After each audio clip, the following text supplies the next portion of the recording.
பட்டாம்பூச்சி கூத்து புழுக்கலைங்களோட வேலை மின்னிதழுமா கூல் கூல் பட்டாம்பூச்சி. இது கலை இலக்கியம் சமூகம் என கடைக்கொடி மக்களுக்காய் சிறையடிக்கும் ஒரு கலக்கல் FM. வணக்கம் நேயர்களே, நீங்கள் கேட்டுக்கொண்டிருப்பது பட்டாம்பூச்சி FM. இது தேநீர் கடை. ஒவ்வொரு வாரமும் ஒரு அற்புதமான ஆளுமைய தேநீர் கடை பகுதியில நம்ம சந்திச்சிட்டு இருக்கோம். அந்த வகையில இன்னைக்கு நம்ம சந்திக்க போற அந்த ஆளுமை யார் தெரியுமா? எமல்டா தாமஸ் நினைவு அறக்கட்டளையின் நிறுவனர், வண்ணத்து பூச்சிகள் என்னும் குழந்தைகள் மின்னிதழின் ஆசிரியர், குழந்தைகளின் சிந்தனையை தூண்டும் ஒரு சுய சிந்தனை தூண்டுனர், சிறந்த சமூக வலைதள செயற்பாட்டாளர், சென்னை கண்ணகி நகர் கவிஞர் அறிவுஜீவி அவர்களை தான் சந்திக்க போறோம். வழக்கம் போல பயனுள்ள கேள்விகளை கேட்க இருக்கிறாங்க நம்ம ஆர்ஜே முனைவர் கிருஷ்ணா கணேஷ் அவர்கள். வாங்க நேயர்களே, நிகழ்ச்சிக்குள்ள போகலாம். வணக்கம் சார். பட்டாம்பூச்சி நேயர்கள் அனைவருக்கும் வணக்கம். இன்னைக்கு உங்களை சந்திக்கிறதுல ரொம்ப சந்தோஷங்க சார். சார், வண்ணத்து பூச்சிகள் மின்னிதழின் ஆசிரியர், சுய சிந்தனை பயிற்சியாளர், கவிஞர் அப்படிங்கறதுக்கு முன்னாடி அறிவுஜீவிங்கிறவரு யாரு? உங்களோட இளமை பருவம், கல்வி பத்தி எல்லாம் கொஞ்சம் சுருக்கமா நம்ம பட்டாம்பூச்சி FM நேயர்களுக்காக சொல்லுங்க சார். முதல்ல அறிவுஜீவி அப்படின்னு சொல்லும் பொழுது எல்லாருக்கும் என்ன தோணும்னா, நிறைய பேரை திட்டும் பொழுது பயன்படுத்தக்கூடிய ஒரு வார்த்தை. ஆமாங்க சார். ஏன்னா இன்னைக்கு நிறைய நல்ல வார்த்தைகள் எல்லாமே இப்படிதான் உங்களை திட்டுறதுக்காக பயன்படுத்திக்கிட்டு இருக்கிறோம். உண்மைதாங்க. அந்த வகையில இந்த பேரு என்னை அதிகமா திட்டன பேரு. எங்க வீட்லயும் சரி, மற்றவர்களோட பேசும்போது அறிவுஜீவி மாதிரி பேசாத, அறிவுஜீவி மாதிரி பேசாதன்னு சொல்லிக்கிட்டே இருந்தாங்க. நான் ரொம்ப யோசிச்சுக்கிட்டே இருந்தேன். என்னோட கவிதைகள் எல்லாமே அதை சார்ந்தே நிறைய எழுதினேன். ஒரு முறை என்ன பண்ணேன் அப்படின்னா, யாருக்கும் சொல்லல, ரகசியமா என்னோட கவிதைகள் எழுதி கீழே வந்து கவிஞர் அறிவுஜீவி அப்படின்னு போட்டு போஸ்ட் பண்ண ஆரம்பிச்சேன். எங்க சொந்தத்துல இருக்கிறவங்களே நிறைய பேர் வந்து, நல்லா இருக்கடா, எங்க இருந்து எடுத்த இதெல்லாம் அப்படின்னாங்க. அப்பவே எனக்கு சிரிப்பு தான் வந்தது. ஏன்னா எழுதுனது நானு, ஆனா அவங்களுக்கு என்ன அப்படின்னா, நான்லாம் எங்க எழுதியிருக்க போறேன் அப்படிங்கிற ஒரு தாட்ல அந்த பேரை பார்த்துட்டு அவங்களுக்கு பேரும் நல்லா இருக்குது, அந்த கவிதைகளும் நல்லா இருக்கு அப்படின்னு சொல்லிட்டு அவங்க சொன்ன பிறகுதான் அப்புறம் பொறுமையா அவங்க கிட்ட சொன்னேன், அது வேற யாரும் இல்ல, நான் தான் அது. அப்படி நானாக வச்சுக்கிட்ட பேரு தான். என்னை திட்டுனதெல்லாம் அப்புறம் குறைஞ்சு போச்சு. இப்போதைக்கு ஒருத்தர் கூட என்ன யாரும் அறிவுஜீவின்னு திட்டுறது கிடையாது. ஆமா ஆமா, எல் தாமஸ் அப்படின்றதுதான் என்னோட பெயர். வண்ணத்து பூச்சிகள் தாமஸ்னா கொஞ்சம் அதிகமா தெரியும். கவிஞர் அறிவுஜீவின்னு இந்த எழுத்தாளர்கள் இந்த சரௌண்டிங்ல தெரியும். கொஞ்சம் குழந்தைகள் மத்தியிலும், குழந்தைகளுக்காக வேலை செய்யறவங்க மத்தியில வண்ணத்து பூச்சிகள் தாமஸ் அப்படின்னா நல்லாவே தெரியும். உங்களுக்கு இந்த மின்னிதழ் நடத்துறதுல ஆர்வம் எப்படி வந்ததுங்க சார்? அது எப்ப வந்தது? 1990ல இருந்து என்னோட பணிகள் நான் குழந்தைகளுக்காக செஞ்சுக்கிட்டு இருக்கேன். 90களில இருந்து நான் முதல்ல அதை சர்ச்சில் ஸ்டார்ட் பண்ணேன். இந்த சர்ச்சில் வந்து அந்த ஞான உபதேசம் சொல்லுவோம், கேட்டிவிசம், சண்டே ஸ்கூல்னு. ஸோ அங்க அந்த சண்டே ஸ்கூல்ல ஸ்டார்ட் பண்ணது நாளடைவில் கொஞ்சம் கொஞ்சமா வந்து 2012க்கு மேல நான் பொதுவாக செய்யணும், ஏன் ஒரு சின்ன சர்க்கிள்ல பண்றோம், அப்போ மற்ற குழந்தைகள்லாம் என்ன ஆகும், அவங்களுக்கு எல்லாம் எப்படி இப்ப ரீச் பண்றதுன்னு பொது வெளியில வர ஆரம்பிச்சேன். சர்ச்சை விட்டு வெளியில வந்து எல்லாரையும் சந்திக்கணும், எல்லா குழந்தைகளுக்கும் பண்ணணும், இது பொதுவான நிகழ்ச்சி, பொதுவான ஒரு செயல், அப்படி வந்தேன். 2018 நம்ம லாக்டவுன் வந்துட்ட பிறகு அப்பதான் கொஞ்சம் அதிகமா கம்ப்யூட்டர் பயன்படுத்த ஆரம்பிச்சேன். நான் வண்ணத்து பூச்சிகள் என்ற குழுவை அப்பதான் ஆரம்பிச்சேன் 2020ல. என்னுடைய இணையர் வந்துட்டு எமல்டா தாமஸ், அவங்களோட நினைவாக ஆரம்பிச்சேன். அவங்க இறந்துட்டாங்க. ஸோ அவங்க நினைவாக ஆரம்பிச்சது அது அந்த குழு. நான் ஏதோ அவங்க நினைவாக ஒரு சின்னதா ஆரம்பிக்கலான்னு தான் ஆரம்பிச்சது. ஆனால் அந்த குழு ஆரம்பிச்ச பிறகு அந்த குழந்தைகளோட ஈடுபாடு, அவங்களோட அந்த தனித்திறமைகள் எல்லாம் பார்த்த பிறகு இதை சும்மா ஏதோ அப்படியே விட்டுறக்கூடாது, இதெல்லாம் டாக்குமெண்ட் பண்ணணும் அப்படின்னு தோணுச்சு. ஸோ அந்த டாக்குமெண்டேஷன் வந்து எப்படி பண்றதுன்னு சர்ச் பண்ணிட்டு இருக்கும் பொழுதுதான் எனக்கு மேகசின் போடணும்னு இருந்தது, பிரிண்டடா போடணும்னு பார்த்தேன். அப்போ லாக்டவுன் டைம்ன்றதுனால சரி பிரிண்டிங் போக முடியாது, அப்ப என்ன பண்ணலாம் அப்படின்னு தேடும்போது டிஜிட்டல் மேகசின் சொன்னாங்க. சரி ஓகே, அப்போ டிஜிட்டல் மேகசின்ல போலாமேன்னு நானே வந்து அந்த வெப்சைட் டிசைனிங்லாம் கத்துக்கிட்டு ஸோ நானே தான் பண்ணிட்டேன். சிறார் எழுத்தாளர்களை உருவாக்குனதெல்லாம் அந்த லாக்டவுன் தான். சார் இப்ப நீங்க அந்த குழந்தைங்களுக்கான வண்ணத்து பூச்சிகள் அப்படிங்கிற அந்த குரூப்னு சொன்னீங்க. அதுல கதைகள் மாதிரி சொல்லுவீங்களா, பாடல்கள் மாதிரி சொல்லுவீங்களா? அது எந்த மாதிரிங்க சார்? என்னுடைய வண்ணத்து பூச்சிகள் குழுவே ஒரு வித்தியாசமானது. நானும் சரி என்னுடைய இணையர் அவங்க இருக்கும் பொழுதே நாங்க 2 பேரும் பேசிக்கிட்டதுதான். அது குழந்தைகளோட தனித்திறனை வளர்ப்பதற்கு ஸ்கூல் ஸ்டார்ட் பண்ணணும்னு பிளான் பண்ணோம். எதிர்பாராத விதமா அவங்க இல்ல அப்படின்ன பிறகு வாட்ஸ்அப் குரூப் ஆரம்பிக்கும் பொழுது எனக்கு முன்னாடி நிறைய பேர் குழுக்கள் இருந்தாங்க, குழந்தைகளுக்கான குழுக்கள் இருந்தாங்க. ஒவ்வொருத்தர் ஒவ்வொரு தனித்தனியாக ஒரு திறமையை வளர்த்துக்கிட்டு இருந்தாங்க. ஒரு சிலர் கதைகள் சொல்லுவது மட்டும் நடத்திட்டு இருந்தாங்க, ஒரு சிலர் வார வாரம் ஒரு நிகழ்ச்சி வச்சிருந்தாங்க. அவங்க ஏதோ ஒண்ணு பண்ணிக்கிட்டு இருந்தாங்க. பட் என்னோட வாட்ஸ்அப் குரூப், என்னுடைய எண்ணங்கள், அதோட நோக்கமே என்னன்னு கேட்டீங்கன்னா சுய சிந்தனை தூண்டல். அதுதான் அதோடைய அடிப்படை நோக்கமே. குழந்தைகளை சுயமாக சிந்திக்க தூண்டணும். இந்த நேரத்துல என்னோட கவிதை வரிகள் தான் நான் எல்லா இடத்துலயுமே பயன்படுத்துவேன். சிந்திக்க தூண்டுங்கள், குழந்தைகளை சுயமாக சிந்திக்க தூண்டுங்கள், துளியும் உங்கள் எண்ணம் கலக்காதபடி குழந்தைகளை சிந்திக்க பழக்குங்கள். பெரியவர்களுக்காக எழுதின வரிகள் தான் இது. என்னோட மின்னுதல எப்பொழுதுமே பிரதிபலிச்சுக்கிட்டே இருக்கும், முதல் பக்கத்துல வந்துகிட்டே இருக்கும் அந்த கவிதை வரிகள். இந்த தூண்டல் முயற்சியில நிறைய படிகள் வச்சிருக்கேன் நான். குழந்தைகளை ஈர்ப்பதற்கு பொம்மலாட்டம், கைவினை பொருட்கள் செய்தல், காகித மடிப்பு கலை, நாடகம், குறு நாடகங்களை நடித்தல், இது போல கலை வடிவங்கள். இந்த கலை வடிவங்களை தான் நான் முதல்ல குழந்தைகிட்ட கொண்டு போவேன். குறிப்பா நான் ஒரு பொம்மலாட்ட கலைஞனும் கூட.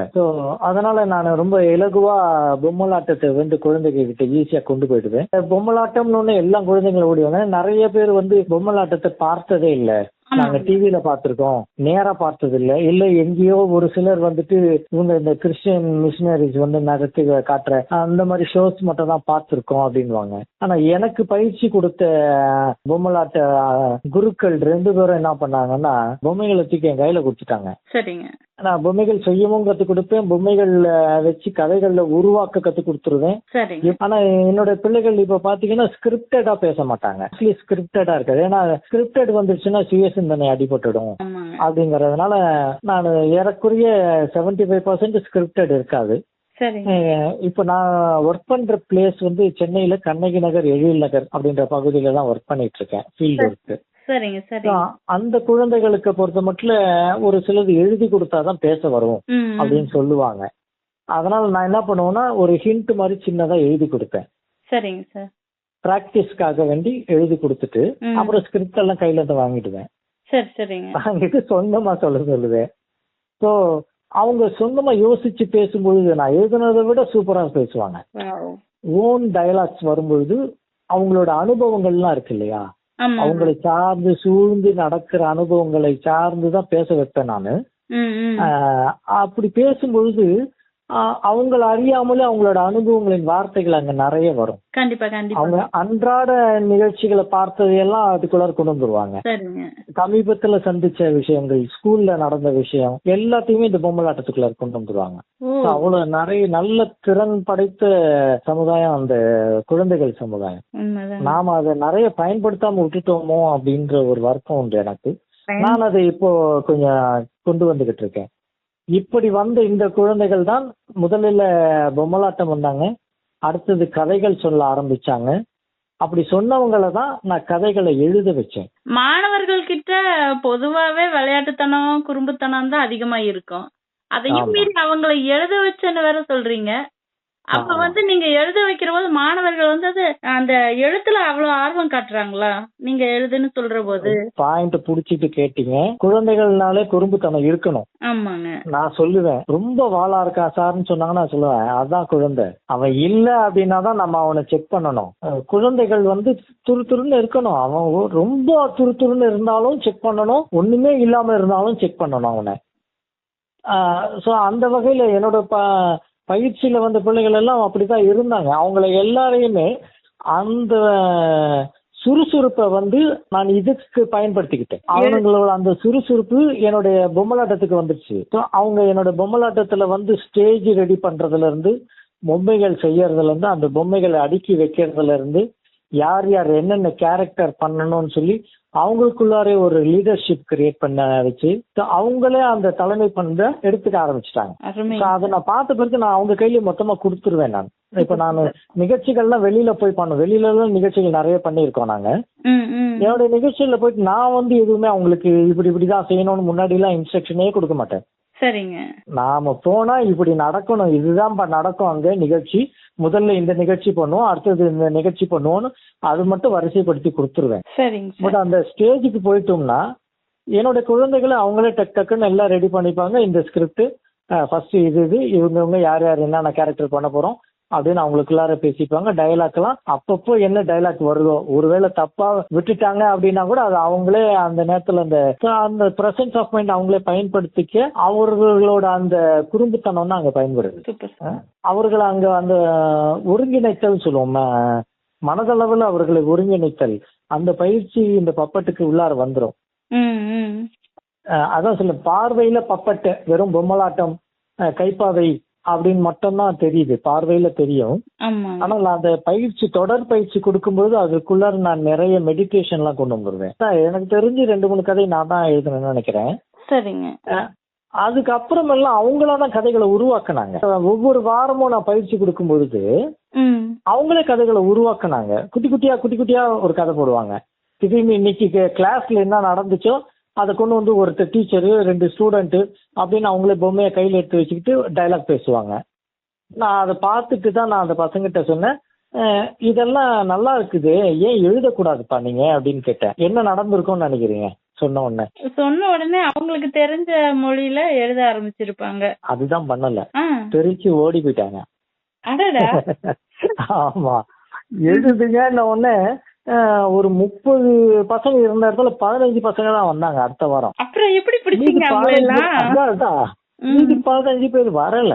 நானு கேட்டேன், ஏன் வரல அவங்க எல்லாம் அப்படின்னா, இல்ல மாஸ்டர் நீங்க எழுத சொன்னீங்க அதனால அவங்கள வரலன்ன உடனே நான் உடனே அவங்கள தேடி பசங்களை போய் பிடிச்சி கூட்டிட்டு வர வச்சு, எல்லாம் பக்கத்துலயே டியூஷன் சென்டர்ல தான் நடந்துட்டு இருந்தது அப்ப பயிற்சி. அதனால அவங்கவுங்க அந்த டியூஷன் கிளாஸ்ல போய் உட்காந்துட்டாங்க நேரா. நான் போய் கிளாஸ்ல போய் அவங்களெல்லாம் வர வச்சு ஒவ்வொருத்தரையும் தனித்தனியா கூப்பிட்டு கேட்டேன், என்ன பிரச்சனை, ஏன் வரல அப்படின்னா, நீங்க எழுத சொல்றீங்க,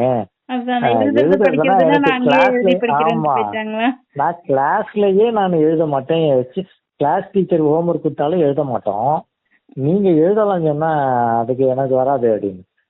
என்னத்துக்காக எழுத மாட்டேன்னு சொல்ல அப்படின்ட்டு நான் எனக்கு அதோடைய சூட்சுமம் தெரியும். இந்த குழந்தைகள் ஏன் எழுத மாட்டாங்கன்னு காரணம் தெரியும் எனக்கு.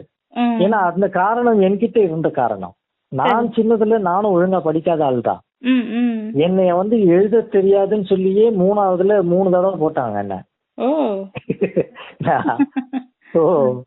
அதுதான் காரணம்னு எனக்கு தெரிஞ்சு போச்சு.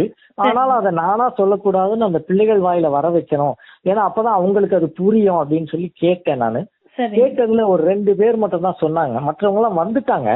மற்ற குழந்தைகள் அப்புறமா கூப்பிட்டு பேசாம வந்துட்டாங்க. ஒன்னும் இல்ல வந்துடுறோம்னு வந்துட்டாங்க. அதுல ஒரு 2 பிள்ளைல ஒரு பாப்பா பாத்தீங்கன்னா என்கிட்ட வெளிப்படையாக சொல்லிட்டா, இல்ல நிறைய ஸ்பெல்லிங் மிஸ்டேக் வரும் எனக்கு, அதனால எங்க மிஸ் எங்களை அடிப்பாங்க கிளாஸ்ல. அதாவது ஹோம்ஒர்க் எழுதிட்டு போகும்போது நிறைய தப்பா வரும், அதனால அடிப்பாங்க. அதனால நான் கிளாஸ் ஒர்க்கும் எழுத மாட்டேன், நீங்களும் எழுத சொல்லிங்க, அதனால நான் எழுதல அப்படின்னா. நான் சொன்னேன், உன்னோட பிரச்சனை அப்போ எழுதுறது இல்ல, ஸ்பெல்லிங் மிஸ்டேக் தான் பிரச்சனை, அவ்வளவுதான். உன்னோட பிரச்சனை எழுத்து பிழை, அவ்வளவுதானே. நான் இப்போ உனக்கு அஷூரன்ஸ் கொடுக்கறேன், நீ எழுத்து பிழையோட எழுது, நான் உன்னை திட்ட மாட்டேன்.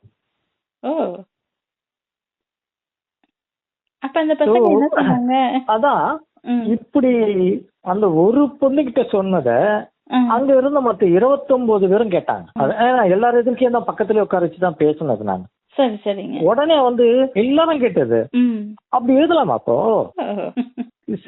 சில்ட்ரன்ஸுக்கு அவங்களோட குறைகளோட அவங்கள ஏற்றுக்கொள்ளக்கூடிய ஒருவர் தேவை. சமுதாயத்துல ரொம்ப குறைவா இருக்கிறதாவே நான் வருத்தப்படுறேன். அப்படி அந்த குழந்தைகளை அவர்களுடைய நிலையில் நான் ஏற்றுக்கொண்டதோட பலன் தான் இன்னைக்கு என் கையில ஏறக்குறைய ஒரு 11 சிறார் எழுத்தாளர்கள் இருக்காங்க. சரி, இப்ப அவங்க ஸ்பெல்லிங் மிஸ்டேக் எல்லாம் எப்படி கரெக்ட் பண்ணீங்க? அது நானே திருத்திடுவேன். நீங்க திருத்தி கொடுத்துருவீங்களா? நானே திருத்திடுவேன். நானே அப்பவே அவங்க எழுதி கொடுக்கும் போது திருத்தி அவங்க கிட்ட காட்டுவேன். சார் உன்னுடைய கதை இப்படிதான் வரணும், இங்க இந்த ரா வரும், இங்க இந்த ரா தான் போடணும், இந்த அறம்னு சொல்லும் போது பெரிய ரா வரணும், இங்க சின்ன நான் தமிழ் ஆசிரியர் இல்ல, நான் முதல்ல ஆசிரியரே இல்ல. சரி சரிங்க.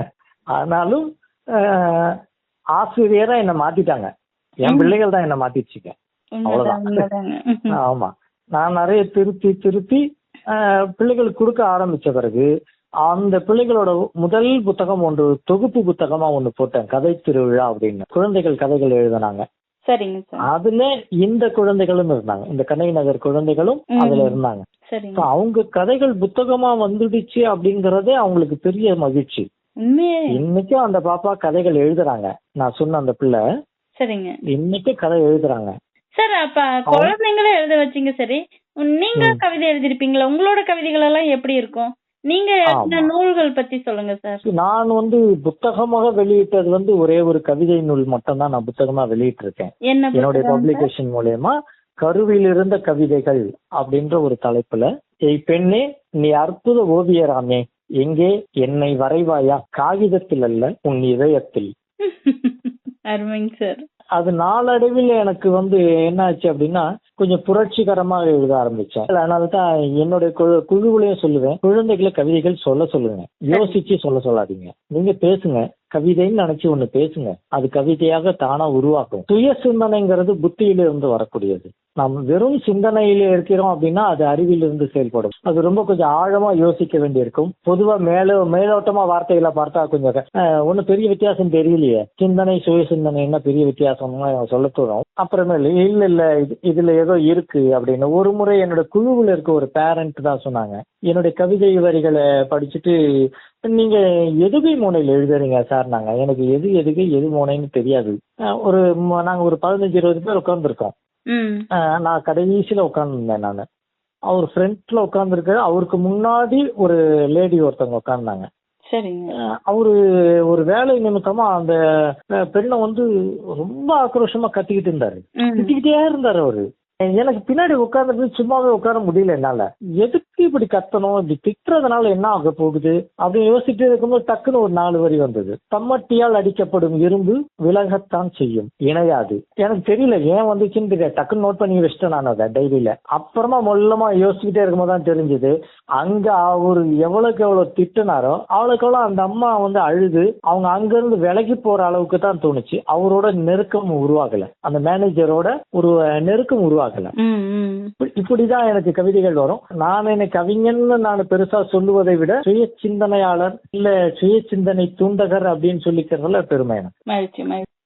ஆதி அப்படின்னு ஒரு தம்பி, அவரும் ஒரு சுவாரஸ்யமான ஒரு கேரக்டர், சொல்ல வேண்டிய ஒரு கேரக்டர். இது பெற்றோர்களுக்கும் மேபி பயன்படலாம், கேட்கிற மற்ற ஆர்வலர்களுக்கு இது பயனுள்ளதா இருக்கும். என்னன்னா, லாக்டவுன் டைம்ல தான் அவங்க அம்மா எனக்கு கால் பண்ணி பேசினாங்க. அவரு நிறைய புத்தகம் படிக்கிறாருங்க. அப்ப எனக்கு தெரிஞ்சு 12 வயசுன்னு நினைக்கிறேன். அப்ப 12 வயசுல என்னமோ தான், ஆமா 11 வயசு 12 வயசு நெருக்கத்துல இருக்கும்போது லாக்டவுன்ல அவரு நிறைய புத்தகம் படிக்கிறாரு. ஆனா யாரோடையும் பேச மாட்டாரு, எங்க கூட எல்லாம் பேசவே மாட்டாரு. படிக்கிறாரு, சாப்பிடுறாரு, படிக்கிறாரு, தூங்குறாரு, அவ்வளவுதான். இது 3 காலம் தான் தொடர்ந்து பண்ணிட்டு இருக்கிறாருன்னாங்க. என்கிட்ட என்னோட குழுவில் அப்பதான் ஜாயின் பண்ணாங்க அவங்க அம்மா. ஜாயின் பண்ண பிறகு நான் உடனே சரி தம்பி கிட்ட பேசலாமா அப்படின்னு ஒரு 1/2 hour பேசிக்கிட்டு இருந்தேன். அவர்கிட்ட பேசும்பொழுது ரொம்ப அந்த மெச்சூர்ட்னஸ் இருந்தது அவர்கிட்ட. அந்த வார்த்தைகள், அவர் பயன்படுத்தின விதம், அவரோட அந்த என்ன சொல்றது பேச்சில் இருக்கக்கூடிய தன்மை, இதெல்லாம் நான் சொன்னேன் ரொம்ப நல்லா இருக்குமா உங்க பேச்சு, ஏதாவது ஒரு ஸ்பீச் அனுப்புங்களேன் அப்படின்னேன். ஏன்னா 2 நாள்ல ஒரு வீடியோ ஒன்று அனுப்புனாரு. ரொம்ப ரொம்ப அழகா இருந்தது அவரோட ஸ்பீச். அதுல பட் அன்பார்ச்சுனேட்டா அதை எடுத்து வைக்க முடியல அந்த ஸ்பீச்சை. நான் சொன்னேன், ஆதி உங்களது ரொம்ப நல்லா இருக்கு, இதை நீங்க ரைட்டிங்ல கொண்டு வாங்க, நிறைய படிக்கிறேன்றீங்க, ரைட்டிங்ல கொண்டு வாங்க. நீங்க வெறும் இன்புட் மட்டும் இப்ப எடுத்துக்கிட்டு இருக்கிறீங்க, உள்ளார படிச்சுக்கிட்டு உள்ளார வாங்கிக்கிட்டே இருக்கீங்க, அதை வெளியே கொடுக்கதான் இன்னும் அதிகமா சுரக்கும்னு சொன்னேன். அது ஒருவேளை அவருக்கு ரொம்ப தூண்டுதலா இருந்துச்சா என்னன்னு தெரியல. ஆதி தமிழும் அறிவியலும் அப்படிங்கிற தலைப்புல எழுதினாரு. அதாவது அது ஒரு ஆய்வு கட்டுரை போல. ஆதி தமிழும் அறிவியலும்ன்றது ஒரு ஆய்வு கட்டுரை. அது தமிழையும் இப்போதைய அறிவியலையும் அவர் ஆராய்ந்து எழுத ஆரம்பிச்சிருக்காரு. அவருக்கும் புத்தகம் போட்டு கொடுத்திருக்க, முதல் புத்தகம் அவர் எழுதினது, அவரும் இதான் முதல் முறை எழுதுறாரு. அந்த புத்தகத்துக்கும் நம்ம தமிழ்நாட்டு பாடநூல் நிறுவன தலைவர் லியோனி ஐயா வாழ்த்துரை கொடுத்தாரு. அருமைங்க. இந்த சின்ன வயசுல இவ்வளவு அழகா எழுத முடியுமா அப்படின்னு கேட்டாரு. நான் சொன்னேன், குழந்தைகளால முடியாதது எதுவும் இல்லை. நிறைய பெரியவர்கள் நம்ம வாய்ப்பே கொடுக்கறது இல்ல. அவன் குழந்தை, அவன் சின்ன பையன் அப்படிங்கிற ஒரு பார்வைதான் நமக்கு இருக்கு. நாம தான் ஏதோ வளர்ந்துட்டோம், அதனால நாம பெரியவங்க, அவங்க வளரல அதனால அவங்க சின்னவங்கன்னு நினைக்கிறோம். நமக்கு வயசு மட்டும் தான் அதிகமாயிருக்கு. அவங்க நமக்கு என்ன அனுபவமோ அதை விட அதிகமா இப்ப வர குழந்தைகளுக்கு அனுபவங்கள் ஜாஸ்தி. ஏன்னா நம்ம காலத்துல நம்ம பெற்ற அனுபவங்களை விட இப்ப இவர்களுக்கு அனுபவங்கள் ஜாஸ்தி. அவர்களுக்கு வாய்ப்பு கொடுத்தா அவங்க வருவாங்க ஐயா அப்படின்னு சொல்றேன் இருந்தேன் நானு. அவரும் ரொம்ப மகிழ்ச்சியா இந்த 2 புத்தகம் பிளஸ் அந்த கதை திருவிழான்ற புத்தகம் எல்லாத்துக்குமே அவர் வாழ்த்துரை கொடுத்திருந்தாங்க. இந்த 2 பிள்ளைகள் எனக்கு சொல்லணும்னா என்னுடைய முத்துக்கள் சொல்லலாம். என்னுடைய மேகசின்ல இன்னமும் இவங்க 2 பேரு ஆசிரியர்களா இருந்துகிட்டு தான் இருக்கிறாங்க. இவங்க கூட இன்னொரு பாப்பா திருவண்ணாமலையில இருந்து சஹானா அப்படின்னு. அவங்க பாத்தீங்க அப்படின்னா முதல்ல என்னோட குழுல திருக்குறள் ஒவ்வொரு நாளும் ஒரு 10 அதிகாரம் சொல்லி ஒப்பிக்கிறேன் அப்படின்னு சொல்லி அவங்க போட்டாங்க. ஆடியோவா வீடியோவா போட்டாங்க. அப்போ லாக்டவுன் டைம்ல என்ன வேலை வெட்டி ஒன்றும் கிடையாது, சமைச்சிட்டு அப்புறம் உட்காந்து சும்மா தான் வெட்டி உட்கார வேண்டியிருக்கும் வீட்டுல. அதனால நான் நிறைய குழுக்கள்ல என்ன பண்ணுவேன்னா உடனே பதில் கொடுத்துருவேன் என்னோட குழந்தைகளுக்கு. அது ஒண்ணு பெரிய பிளஸ். நீங்க கேட்டது போல குழந்தைகளை எப்படி அட்ராக்ட் பண்ணேன் அப்படின்னா இது பெரியவர்களுக்கு பெரிய அட்ராக்டிவா இருந்தது. என்னுடைய வாட்ஸ்அப் குரூப் ஆரம்பிச்ச பிறகு யார் என்ன பதிவு போட்டாலும் சரி உடனே என்கிட்ட இருந்து ஒரு பாராட்டு பதிவு போயிடும். உடனே போயிடும். அது ராத்திரி 10 மணிக்கு போட்டாலும் நான் போட்டுருவேன் பதிவு, காலையில 5 மணிக்கு போட்டாலும் நான் போட்டுருவேன் பதிவு. அவங்க தான் கேட்பாங்க, நீங்க என்ன தூங்குவீங்களா மாட்டீங்களான்னு கேட்பாங்க. எனக்கு நான் எப்படியாவது 2020 நானும் என்னோட இணையரும் ஒரு பள்ளி ஆரம்பிக்கணும்னு நினைச்சிட்டு இருந்தோம். எங்களால அதுதான் முடியல. அட்லீஸ்ட் இதை ஆரம்பிச்சுட்டோம்.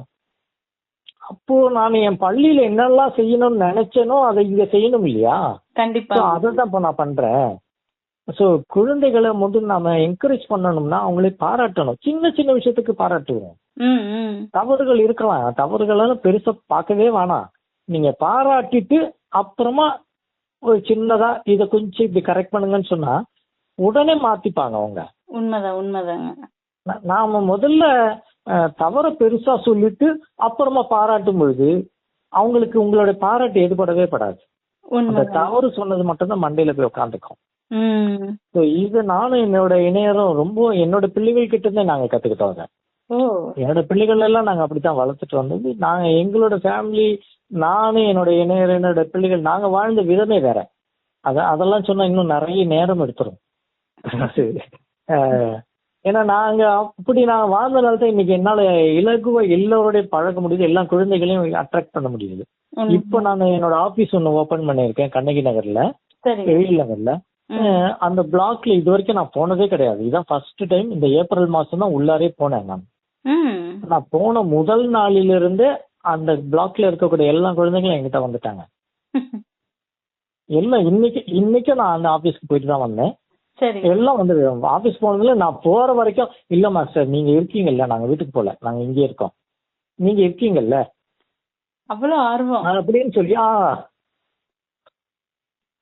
ஒரே ஒரு காரணம் தான் அதுக்கு. என்னன்னா என்னோட அலுவலகத்துக்கு உள்ளார வந்தா நீ இதை தொடாத, அதை செய்யாத, இதை எடுக்காதன்னு சொல்லவே மாட்டேன். என்ன வேணும் பயன்படுத்து. டிராயிங் பண்ண போறேன் மாஸ்டர், எடுத்துக்கோ, ஓவியம் பண்ண. இது நான் கிராஃப்ட் ஒர்க் பண்ண போறேன், என்ன பண்ண போறேன்னு சொல்லு, அதுக்கு நான் எப்படின்னு வேணா கைட் பண்ணுவேன் அப்படின்னு. இல்ல எனக்கு தெரியும் அப்படின்னுவாங்க. சரி ஓகே செய் அப்படின்னு. தப்பு பண்ணுவாங்க, வேஸ்ட் பண்ணுவாங்க. நான் ஒன்றும் சொல்ல மாட்டேன். பத்தியா இப்போ இப்படி ஆயிடுச்சு இல்லை, அதனால அடுத்த தடவை என்ன பண்ணு, பிளான் பண்ணிக்கோ, பிளான் பண்ணி செய்ய அப்படின்னா சரி மாஸ்டர் அப்படின்னு கேட்டுப்பாங்க. அவ்வளவுதான்.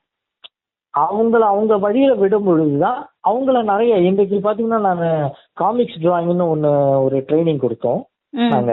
ஓவிய கதைகள், என்னோட பிள்ளைகளுக்கு ஓவிய கதைகள் 4 கட்டத்துல ஒரு கதை சொல்ல கத்துக்கிட்டாங்க. அந்த புத்தகமா இன்னும் கொஞ்சம் 4 கட்டம் தான். ஒரு A4 ஷீட்ல 4 கட்டம் போட்டு கொடுத்தோம். அந்த 4 கட்டத்துக்குள்ளார ஒரு கதை வரணும். அதை உருவாக்க சொன்னோம். அதற்கு ஒரு பயிற்சியாளர் ஒருத்தங்க எனக்கு பயிற்சி கொடுத்தாங்க. எங்க கண்ணகி நகர்லயே டார்வின் மோசஸ்னு தமிழ்நாடு வாழ்விட மேம்பாட்டு வாரியத்துல இருக்கிறாங்க சாரு, சமூக பணியாளர். அவருதான் வந்து பயிற்சி கொடுத்தாரு. நானும் கூட சேர்ந்தேன். எனக்கும் தெரியும்னாலும் அவர் பயிற்சியாளர்ன்றதுனால நான் அவரை முன்னிறுத்தி அங்க பயன்படுத்தினேன். அப்புறமா இப்ப வந்து நான் உங்களுக்கு பிள்ளைகளுக்கு கைட் பண்ணேன். நாங்க 2 பேரும் சேர்ந்து கொடுத்த பயிற்சியில 4 கட்டத்துல ஒரு கதையை அழகா உருவாக்குனாங்க. அதற்கு ஒரு ஓவியம் வரைஞ்சாங்க. அந்த ஓவியத்துல அவங்க பேசுற டயலாக் பாக்ஸ் போட்டு ஒரு கதைகள் சொல்லி இவங்களுக்கு தெரிஞ்ச மொழியில அவங்களுக்கு தெரிஞ்ச அந்த சொல் நடையில அப்படியே எழுத வச்சேன். நான் அதை திருத்தி செந்தமிழ்ல எழுத வைக்கணும். அதை வந்துக்குன்னு அப்படின்னா அவங்க வந்துக்குன்னு அப்படின்னா எழுதுவாங்க அந்த பிள்ளைகள். ஏன்னா அவங்களுக்கு சொல்ல ஒத்துக்கிட்டு அப்படின்னாங்க, ஒப்புக்கொண்டு அப்படின்னு நாம தூய தமிழ்ல சொல்லுவோம். ஆனா அவங்களுக்கு வந்து அது ஒத்துக்குன்னு அப்படின்னா எழுத வரும் அவங்களுக்கு. ஏன்னா அவங்க அப்படிதான் பேசுறாங்க. நான் இப்பவே போய் நான் அவங்கள வந்து இல்ல மாத்துன்னு சொன்னேன்னா எழுதவே வராது அவங்களுக்கு. உண்மைதாங்க. அந்த கருத்து அதனால அந்த குழந்தைகளுக்கு முதலில எழுத பழகணும். எழுது கொஞ்சம் கொஞ்சமா இப்போ என்னுடைய அந்த பழைய பிள்ளைகள் சொல்றேன் இல்லையா, அந்த எழுத்தாளர்கள் எல்லாம் இப்ப எழுதுற எழுத்துக்கள் எல்லாம் நிறைய மாற்றங்கள் நானே பாக்குறேன் அவங்க கிட்ட. வளர வளர அந்த எழுத்து நடைகள் மாறிக்கிட்டே வருது கொஞ்சம் கொஞ்சமா. ஏன்னா குழந்தைகளை நான் எழுத இலகுவாக வாய்ப்பு கொடுக்கறேன். இப்படி எழுதக்கூடிய இந்த குழந்தைகளோட எல்லா படைப்புகளுமே என்னோட மின்னுதழ்ல வந்துகிட்டே இருக்கும். இந்த சமூக வலைத்தளங்கள்ல ஆக்டிவா இருக்கக்கூடிய இப்ப உள்ள இளைய தலைமுறை பிள்ளைகள் எல்லாம் இருக்காங்களங்க, அவங்க உங்களோட அறிவுரையா என்ன சொல்லுவீங்க? அறிவுரையெல்லாம் நான் சொல்லவே மாட்டேன் யாருக்கும். என்ன சொல்லலாம்னா, நீங்களும் சிந்திக்க பழகுங்கள். நீங்க என்ன சமூக வலைதளத்துல வேணாலும் இருங்க, மொபைல் எவ்வளவு நாளும் பாருங்க, வேணான்னு சொல்ல மாட்டேன். நான் இப்பவே என் குழந்தைகளை சில கையில மொபைல்லாம் யூஸ் பண்ணேன். ஆனா என்ன யூஸ் பண்றோங்கிறத தெரிஞ்சுக்கிட்டு யூஸ் பண்ணுங்க. எதை பாக்குறோம்? என்னோட பிள்ளைகள்லாம் நான் 10வது படிக்கும் போது என் பொண்ணுக்கு கையில போன் கொடுத்துட்டோம். எல்லாரும் திட்டினாங்க, என்ன இப்ப போய் போனை கையில கொடுக்குற, கெட்டு போயிடும் பிள்ளைங்க, இந்த வயசு அந்த வயசு. நாங்க சொன்னேன், என்ன மிஞ்சி போனா கெட்டு போறாங்க, போய் தப்பா பாப்பாங்களா? அவங்களா தேடி போக போறது இல்ல, தானா வரும். சரி தானா வந்தா பாப்பாங்களா? சரி பாத்துட்டு போட்டுங்க, கிராஸ் பண்ணி போட்டுமே, கடந்து போக பழக்கி விடுங்க பிள்ளைகளை அப்படின்னு தான் நான் சொன்னேன். என் பிள்ளைகளையும் 2 பேரும் கூப்பிட்டு உட்கார வச்சு நான் அதான் சொன்னேன், பாருங்க நீங்க கையில போன் வச்சிரு, இது வரும், கடந்து போ, அதை கண்டுக்காத நீ மட்டும் நீ அடுத்தடுத்து என்ன பாக்கணுமோ அதை மட்டும் பாத்துட்டு போ. ஒருவேளை டெம்டா இருந்து பாக்கணும்னு தோணுச்சா ஒரு தடவை 2 தடவை பாத்தியா கிராஸ் பண்ணிட்டு போயிட்டே இரு, அவ்வளவுதான். என் பிள்ளைகள் இன்னைக்கும் போன் கையில தான் இருக்குது. என் பிள்ளைங்க கிட்ட எப்போதும் போன்ல தான் இருப்பாங்க. அவங்க என்னெல்லாம் பாக்குறாங்கன்னு எனக்கு நல்லாவே தெரியும். ஏன்னா அவங்க பாக்குறது முழுக்க என் பொண்ணு வந்து இப்போ ஸ்பெஷல் எஜுகேட்டர், அவங்க டீச்சர். அவங்க பாக்குறது ஃபுல்லா ஒண்ணு கிராஃப்ட் ஒர்க்காக பாத்துக்கிட்டு இருப்பாங்க, இல்ல அவங்க டீச்சிங் ஓரியன்டா எப்படி எல்லாம் வித்தியாசமா பிள்ளைகளுக்கு சொல்லி தரணும்னு டீச்சிங் மெத்தட பாத்துக்கிட்டே இருப்பாங்க. நானும் நிறைய மொபைல் பாக்குறேன். நான் என்ன பாத்துக்கிட்டு இருக்கேன்னா, இப்ப சமைக்கிறதுக்கு நான் தான் வீட்டுல சமைச்சாகணும், ஏன்னா என்னோட இணையர் இல்லைன்றதுனால வந்து சமையலா பாத்துக்கிட்டு இருப்பேன். அவ்வளவுதான். போதும்னு சொல்ல வரீங்க. அவ்வளவுதான். நாம அத என்னத்துக்காக பயன்படுத்துகிறோங்கிறத தெரிஞ்சுக்கிட்டு பயன்படுத்தினாலே போதுமானது. நமக்கு கண்டிப்பா சரியாயிடும். தேவையில்லாததுல வரதா செய்யும், வரவே வராதுன்னா நான் சொல்ல மாட்டேன். ஆனால் அதை கடந்து போக பழகிக்கணும். அங்கேயே ஸ்ட்ரக்காய் நின்றுடக்கூடாது. நம்ம தொந்தரவு வரக்கூடிய செய்திகள் அதிகமா வருதுனால இன்னொன்னு இப்போ வர இதுல எல்லாம் எப்படி ஏன் வருதுங்கிறதுக்கான காரணத்தை அவங்களே சொல்லிட்டான். நீங்க எதை தொடர்ந்து அதிகமா பாக்குறீங்களோ அதுதான் உங்களுக்கு தொடர்ந்து காண்பிக்கப்படும் அப்படிங்கிறாங்க. அதர்வைஸ் எக்ஸ்ட்ராடினரி டேலண்டட் பர்சன்ஸ் இப்ப இருக்கிற எல்லாருமே, ஈவன் இப்ப இருக்க யங்ஸ்டர்ஸும் சரி சில்ட்ரன்ஸும் சரி, அவங்கள ஃப்ரீயா நம்ம விட்டோம்னாலே அவங்க சூப்பரா வருவாங்க. நாம அவங்க கிட்ட இருந்து நிறைய கத்துக்க வேண்டியிருக்கு. பெரியவர்கள் கிட்ட ஒரு பெரிய கெட்ட பழக்கம் என்ன தெரியுங்களா? நான் பெரியவன், நான் அப்பா, நான் தாத்தா, நான் மாமா, நான் அத்தை, நான் சித்தி அப்படின்னு ஏதோ பெரிய போஸ்டிங் கிடைச்ச மாதிரி நமக்கு கீழே எல்லாரையும் பாக்குறது. நான் அதெல்லாம் தான் தவிடுபோடு ஆக்கணும்னு பாக்குறேன். நான் ஒரு அருமையான வாய்ப்பு கொடுத்துருக்கிறீங்க பட்டாம்பூச்சி எஃப்எம். ரொம்ப மகிழ்ச்சி. என்னுடைய மனசுல இருந்த நிறைய இப்படி இந்த உலகத்துக்கு சொல்லணும்னு நினைச்சேன்னா அதையெல்லாம் அழகா கேட்டு என்கிட்ட இருந்து கேட்டு வாங்கிட்டீங்கன்னு சொல்லலாம். நன்றிகள். இவ்வளவு நேரம் எங்க கேள்விங்களுக்கு ரொம்ப பொறுமையாவும் நேர்த்தியாவும் பதில் சொன்னீங்க. நன்றி நேயர்களே. மீண்டும் இன்னொரு நிகழ்ச்சியில் உங்களை சந்திக்கிறோம்.